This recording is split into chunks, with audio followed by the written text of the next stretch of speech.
Boa noite, meu nome é Bruna, eu sou aluna da Univesp e eu venho apresentar o nosso projeto integrador 2019. O nosso tema foi Rios e Saberes Populares e Memórias. Nós estamos falando sobre o Rio Tietê, dentro do processo histórico da cidade de São Paulo.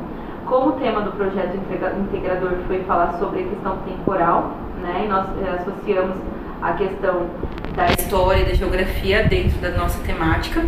E nós escolhemos trabalhar o tema do Rio e das memórias e dos saberes populares, porque foi um meio que nós encontramos de chegar mais próximos dos nossos alunos e fazer com que os conteúdos cheguem mais próximos a eles, com que eles se sintam parte do processo, né, da aprendizagem, e que esse entendimento seja para eles uma forma de associar com a sua realidade e que a partir daí eles possam até mesmo mudar a forma, o conceito como se vive. Então, a partir do momento que nós falamos que o Rio Tietê faz parte da história de São Paulo e nós apresentamos para eles um pouco desse tema, né, falando sobre a questão do rio estar associado a esse processo, como era o rio antes, como era o rio depois. Mas não só colocar isso para o aluno como era o antes, como era depois. É abrir uma discussão através de imagens,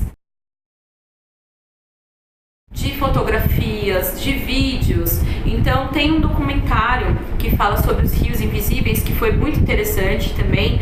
Nós conseguimos passar um pouquinho, né, para discutir isso com os alunos. Lógico, em parceria junto com os professores da escola, que nos ajudaram bastante também. Agradeço a parceria de todos eles, porque o calendário escolar ele é muito apertado, então dentro do possível nós tentamos trabalhar um pouco o nosso tema, né? Dentro do que a professora também estava passando em sala de aula, nós discutimos, falando para ela que vamos trabalhar a questão do tempo, né? De como a criança entende o tempo, e sabemos também que para a criança entender o tempo é uma questão muito complicada. Ele entendeu o que aconteceu em 1822 para o que aconteceu em 1917 e o que aconteceu em 2014. E nós achamos que através das memórias, das lendas do Rio que interligam com a história da cidade, isso internalizaria dentro da criança para ele entender por que nós temos hoje dentro da cidade um rio que é um rio morto. Então, e por que interfere tanto no processo de urbanização? Por que as crianças moram na favela? A favela é tão distante do centro, essa questão de locomoção, que também esbarra na questão do rio. Porque dentro do processo de canalização do Rio Tietê, que foi exatamente para que tivesse uma melhor locomoção e diminuísse o tempo das pessoas chegarem a determinadas regiões, por isso que foi canalizado o rio e tiraram as curvas, para que as pessoas conseguissem chegar mais rápido aos lugares, né? E hoje nós temos uma grande dificuldade de chegar até o centro, porque a cidade, geograficamente falando, e por isso que nós apresentamos as imagens para as crianças, porque trabalhar com imagens, com criança, além de exemplificar melhor o que você está dizendo, é um grande material pedagógico, né?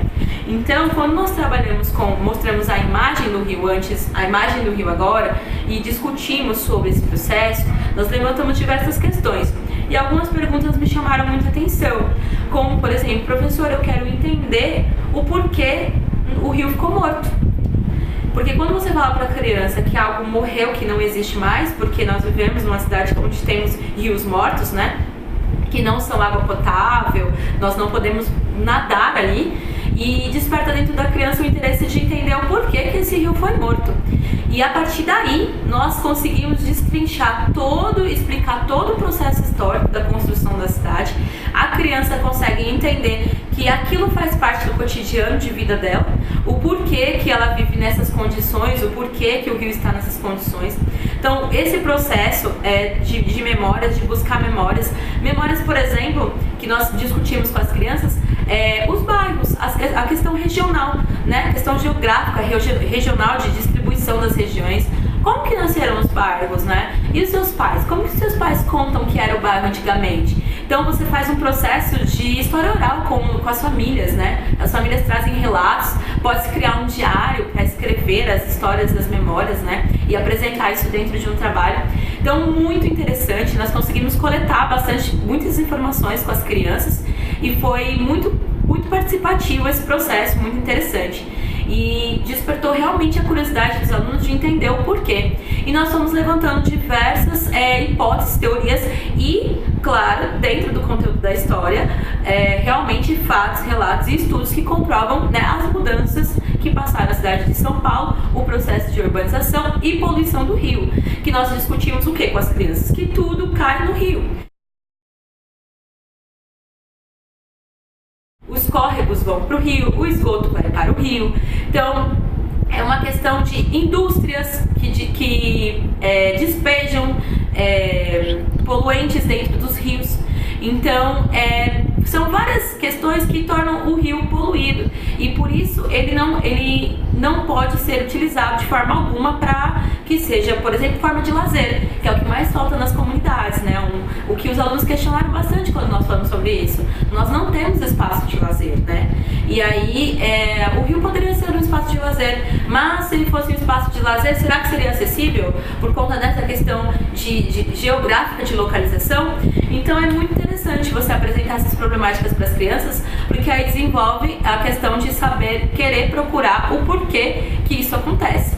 E as crianças relataram mais uma coisa que nós achamos muito interessante, que é as histórias. Por exemplo, quando nós falamos que o rio foi canalizado para construir as marginais, né? A marginal Tietê, que é a marginal paralela ao rio Tietê, né? As duas marginais, as crianças relataram: os meus pais viajam para o interior, eles passam por aquela marginal, professor, eu não sabia que ali era o rio, eu não sabia que desse processo, entendeu? Então, assim, ele associa com o que ele viveu.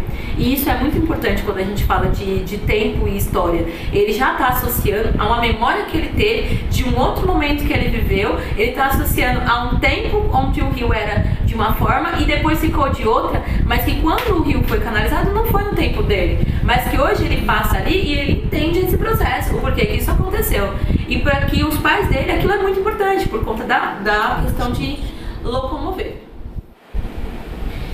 E o nosso projeto veio trabalhar essa questão e nós conseguimos de forma positiva alcançar as nossas metas dentro do possível, dentro do cronograma da escola, dentro do que foi proposto.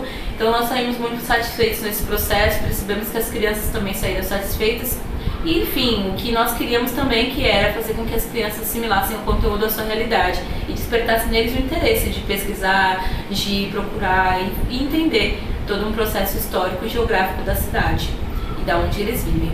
Então eu quero agradecer à escola parceira que nos recebeu, aos professores que fazem parte desse processo e todos os meus amigos do grupo da Univesp.